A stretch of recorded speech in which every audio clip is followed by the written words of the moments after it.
欢迎回到法眼黑与白。我们故事看到这个地方呢，刚刚广告之前谈到了在云林虎尾这一家4口惨遭灭门，凶手到底是谁？警方在他们家的这个日历看到了1月22号这一天，就是这一家4口的断魂日嘛。继续，警方看进去，在这个命案的现场还有更多的基证在这个地方。结果记不记得，在这个地方，警方发现了好多捆的胶带，在这个地方散落一地，胶带上的指纹，从指纹去追凶手。结果追出了让人震惊又心痛的真相。虎尾一家4口灭门惨案，谁是凶手？杀人动机又是什么？难不成曾姓一家和他人有情感或是金钱上的纠葛？检视这个门窗有没有被破坏，就是看有没有是不是歹徒为了钱财啦，或是为了其他的原因进入，或是说是不是有窃盗不成，造成这种状况。如果嫌犯真的要偷窃，为何家里还找到现金？家中找到的钱都没有丢掉，都是完整折得很好，所以这个部分我们财杀也排除。如果不是临时窃盗杀人事件，难不成还有别的原因？有没有可能是诈领保险金，就是寿险的部分？那受益人到底是谁？所以也是要请同仁去清查。也没有查到有这个部分啊。清查曾家4口背景，没有负债、金钱纠纷，2个儿子交友情况非常单纯。嫌犯为何要杀害曾姓一家？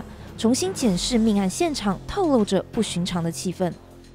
他的连法就是只要有空隙的，就是门跟门拴起来那个地方有小的空隙，他都全部从上面这样连到下面。从1楼连到3楼，很仔细的去做这一项的工作了，整个屋子就是密不透风。家里的1楼是所有门窗的部分都形成一种密室。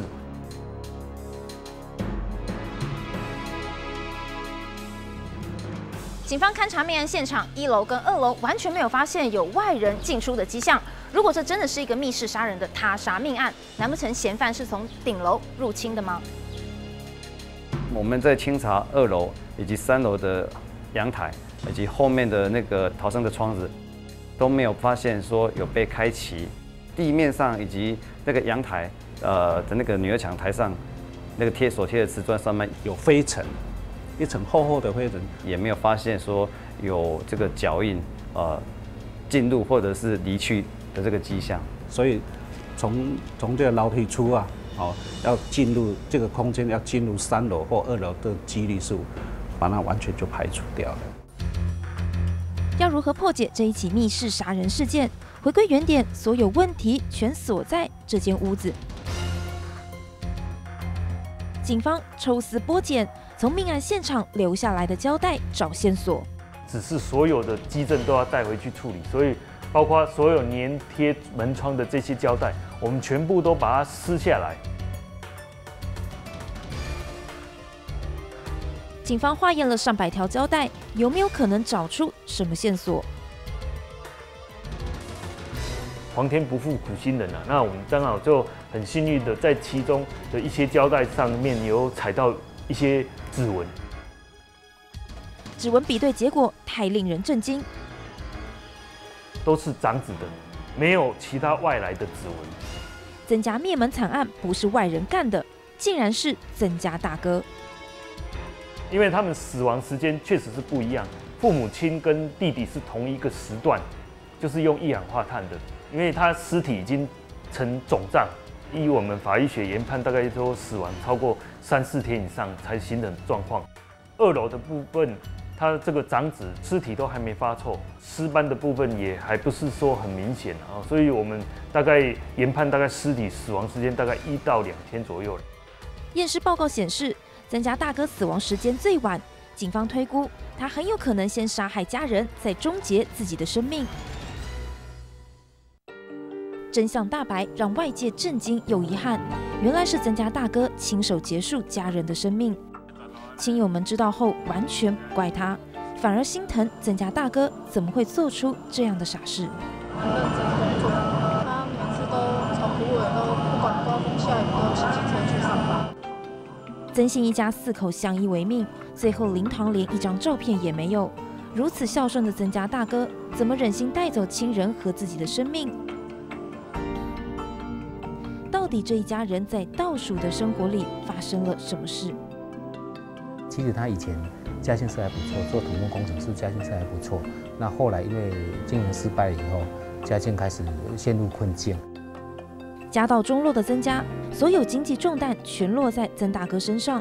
爸爸又失明，弟弟又残障，那母亲为了照顾这个爸爸跟弟弟，又身体状况又不好。他努力上大夜班养活家人，几乎没有自己的人生。等于说，你每天张开眼睛，就是有3、4个人等着要吃饭。爸爸跟弟弟有牵连到残障津贴，加上哥哥的薪资大概有4万块，总共有4万8，所以一家4口应该生活上是可以过得去的。事实上，为了家庭，他也没有办法，所以应该是相当的痛苦了。但是他是对这个家庭有相当的责任，他觉得说他必须扛起这个家计的。曾大哥孝顺又负责，没想到老天爷最后开了他一个玩笑。他后来是因为头痛没有办法上班。伊个大汉后生头壳会痛啦，痛到吼拢安尼用手安尼对安尼啊，紧动壁安尼啦。那没有办法上班就没有收入了嘛。或许是压力太大，曾家大哥严重偏头痛，为了节省医药费，他没有就医，最后辞去工作。完全没有人知道他失业长达1年了。跑到我这里来要申请那个签函证明，然后我太太就开给他以后，他们有去向政工所申请嘛，但是到后来就是没有通过。碍于政策规定，曾大哥和母亲有工作能力，就算失业，还是无法申请低收入户补助，全家人只好坐吃山空。那变成说把他拉到一个贫穷线底下来，所以他们碍于面子问题，说他不敢向外求援，不好意思向外求救。爱面子的曾大哥和家人吃光所有积蓄，最后曾大哥终于撑不住了。研判，事实上应该是在案发前。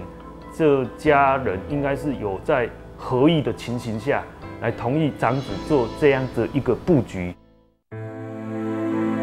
墙上的月历永远停留在1月22号，这一天是曾大哥和家人最后诀别的伤心日。有喝一点酒，吃一点，可能大家都吃一点菜，那个菜吃不完的菜都还放在这个桌子上，有可能有最后晚餐那一种感觉啦。那个是相当悲惨的一件事情。他3天前的时候，半夜我就是起来就发现，就是有木炭的味道，怎么外面白茫茫的？可是那时候是电灯开着，电视开着，然后只是门关着。我想说，那既然这样的话，可能是很冷，为了要取暖吧。这是多么绝望的一家人！最后活着的曾大哥还是选了最坏结果。后来我们在这个他1楼，他平常上班骑的摩托车的这个行李箱里面，有找到他的皮包。那皮包里面，大概案发前领款的那个单据里面，剩下账户的户头就不到1万块钱。曾姓一家最后财产只剩9000块，如果当月再缴8000块租金，只剩1000块过年。贫困交迫的人生，让曾家选择放弃生存权。4条消失的生命震惊了台湾社会，重新检视社福制度，不能让悲剧再发生。我们不想再发生类似的案件，所以我们当下我们就开始检讨，启动另外一个机制，就是说，针对他领有社福津贴，但是还是急需要这些物资跟他资助的，我们再重新做筛选。5000多户，我们重新再筛选出来1600户左右。那这1600户，我们就是说筛选出来以后，我们建立一个保全名册。外界也怀疑，如果当时政府福利制度有多一份关心，情况会好转吗？以后如果针对结案的部分，是不是1年再跟他去关怀一次，至少再探视一次 ，double 的追踪，让我想这个网络上比较不会 lost 掉。这4条人命不会被遗忘，那是社福制度心里永远的痛。事发半年内，云林县超过1000多户生活贫困又不能申请低收入户的家庭，重新受到政府重视，就连警政机关也投入关怀同保的行列。我们有规定说，我们在做这个家户访查的时候，我们必须要跟我们的里长、跟我们的邻长做一个联系，就是说我们里里面有没有一些比较困苦的，需要做一个紧急的救护的，或是说有其他的需要做社会救助的部分呢，我们可以做一个通报，或是说做一个转介的服务了。有关通报总要说鸡婆一点，然后多给我们帮忙一点，这个是可能要大家同心协力的。毕竟完全靠公部门主动出击的还是非常有限。增加4口命案还给了另一个启示：就算外界很想帮忙，当人陷入绝境，最大的关卡还是在自己的心念。转个念，当然一定会好一点。你没有适时的伸出这个求救，或者是你将你的需求讲出来的时候，其实有时候别人没有感受到，别人以为你过得还好，那也没有，就是没有给你适时的援助的话，真的会有时候人会走上绝路。人生没有解决不了的事情，只有自己和自己过不去。